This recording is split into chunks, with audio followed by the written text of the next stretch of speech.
कभी सोचा है, एक बच्चा जिसे स्कूल में सब बुरी तरह तंग करते थे, वो रॉकेट, इलेक्ट्रिक कारें और न जाने क्या-क्या बनाकर दुनिया का सबसे अमीर इंसान कैसे बन गया? जी हाँ, ये कहानी है एलन मस्क की। यही तो वो सवाल है जिसका जवाब आज हम ढूंढने वाले हैं। ये उनके एक जबरदस्त सफर की कहानी है जिसमें बुलंदियों से लेकर बर्बादी के कगार तक सब कुछ है। तो चलिए शुरू करते हैं, देखते हैं कि कैसे उन्होंने ये इतने बड़े बड़े बिजनेस खड़े किए और साथ ही वो कौन से विवाद हैं जो हमेशा उनके साथ साए की तरह चलते हैं। कहानी की शुरुआत होती है दक्षिण अफ्रीका में उनके अनोखे बचपन से। वहीं से यह साफ हो गया था कि वो लड़का दूसरे बच्चों से बहुत अलग था।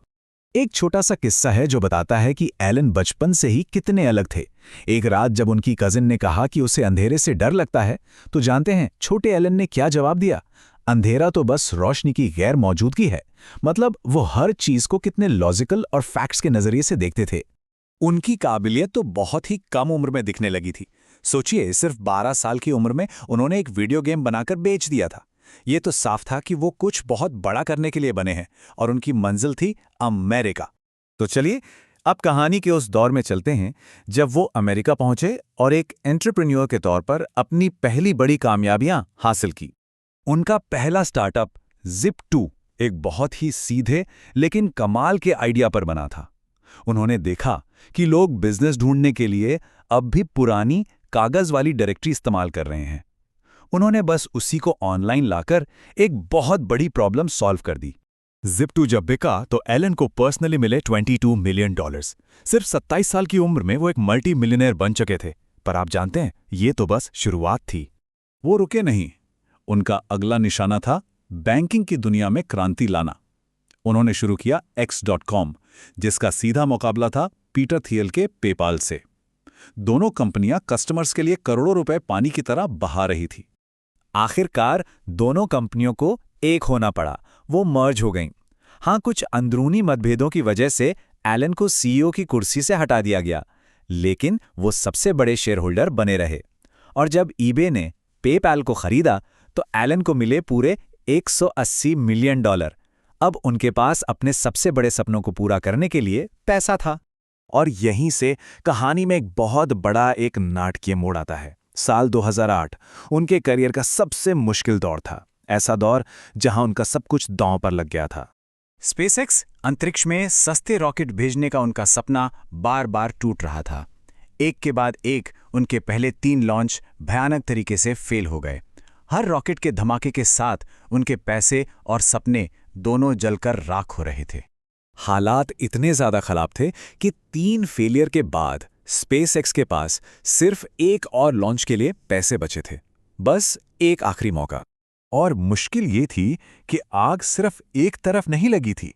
एक तरफ स्पेसएक्स बर्बादी के कगार पर थी, तो दूसरी तरफ उनकी दूसरी बड़ी कंपनी टेस्ला, वो भी 2008 के आर्थिक संकट में दिवालिया होने वाली थी। मतलब दोनों कंपनियां एक साथ डूब रही थीं। तो अब कहानी उस मोड़ पे है जहां सब कुछ तय होना था। ये वो पल था जब या तो सब कुछ बन जाता या फिर हमेशा के लिए खत्म हो जाता। और फिर चौथे अटेम्प्ट में उन्होंने वो कर दिखाया जो नामुमकिन लग रहा था। फाल्कन 1 ने कामयाबी से ऑर्बिट में पहुंचकर इतिहास रच दिया। स्पेसएक्स दुनिया की पहली प्राइवेट कंपनी बन गई जिसने ये कारनामा किया। कंट्रोल रूम का माहौल देखने लायक था। इस एक कामयाबी का असर देखिए। कुछ ही हफ्तों के अंदर नासा ने स्पेसएक्स को $1.6 बिलियन का एक बहुत बड़ा कॉन्ट्रैक्ट दे दिया। बस इस एक कॉन्ट्रैक्ट ने कंपनी को बचा लिया। और ठीक उसी वक्त दूसरे मोर्चे पर भी एक चमत्कार हुआ। क्रिसमस से ठीक एक दिन पहले एलन ने इन्वेस्टर से $40 मिलियन की इमरजेंसी फंडिंग उठाई और टेस्ला को दिवालिया होने से कुछ ही दिन पहले बचा लिया।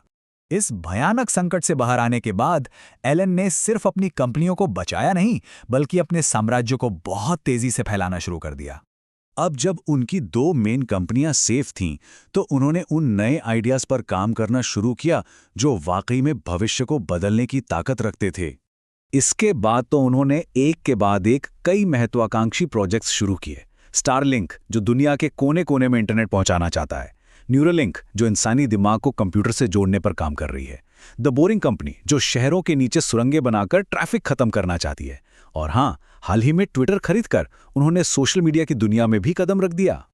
चलिए अब कहानी के आखिरी हिस्से पे चलते हैं, जो उनकी इस विवादास्पद रुतबे का एक बैलेंस्ड व्यू पेश करता है। देखिए, एलन मस्क की विरासत को समझने के दो पहलू हैं। एक तरफ हैं उनके अविश्वसनीय इनोवेशन, जैसे दोबारा इस्तेमाल होने वाले रॉकेट और इलेक्ट्रिक गाड़ियों की क्रांति। तो दूसरी तरफ उन पर कर्मचारियों पर बहुत ज़्यादा दबाव डालने, ट्विटर में हज़ारों लोगों को नौकरी से निकालने और उनके विवादास्पद ट्वीट्स जैसे गंभीर आरोप भी लगते हैं। और अंत में शायद यही एक लाइन है जो एलन मस्क को सबसे सही तरीके से बयां करती है। उनका असर इतना बड़ा है कि आप उन्हें पसंद करें या ना करें, पर उन्हें इग्नोर नहीं कर सकते। वो एक ऐसे इंसान हैं जो भविष्य का इंतजार नहीं करते, बल्कि उसे खुद बनाते हैं।